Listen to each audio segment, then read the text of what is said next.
сүрөт чыккычтуу болсо ушул кичинекей мектепте окуган кезимден эле ушул сүрөт тартып, сүрөткө кызыгып, анан ал убакта мектепте окуганда баягы китептерден көчүрүп анан сүрөт тартчу элек да баягында.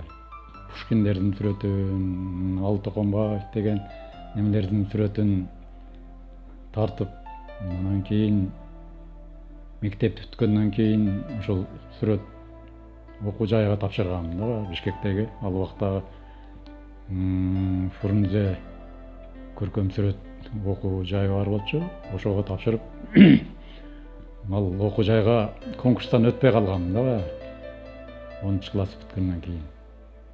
Андан кийин жазында армияга кеттим дагы. Армиядан келгенден кийин 2 жылдан кийин кайра дагы сүрөт окуу жайга тапшырып, сүрөт окуу жайыны бүткөндөн кийин ал убакта билсеңер керек, атайын Маданият министрлигинин жолдомосу менен бөлүштүрүп анан жөнөтчү да баягы.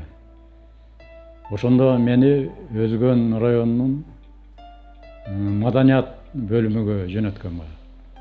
Ошол маданият бөлүмүгө 1978 жылы барып, август айында. Апрелге чейин, 79 жылы апрелге чейин иштеп, анан кийин апрелде мына Ошто сүрөтчүлөр союзунун Ош бөлүмүгө жумушка орношконмун да баягы. Ошол жерде жумушка орношуп, анан ошол жерде чыгармачылык жол ошол сүрөтчүлөр союзунун бөлүмүгө келгенден башталган да баягы. Сүрөт тартыш үчүн бир ошол сүрөт тарта турган материалдар да болушу керек да, колуңда баягы. Боектор болуш керек, боектун ар кандай түрлөрү болуш керек. Анан холст деп коет. Ошол сүрөт тарткан материалдар болот да. Атайын фабрикадан чыккан сүрөтчүлөр үчүн материалдар болот. Анан подрамник деп коет. Ошол рамкалар болот. Ошол рамкаларга тартылган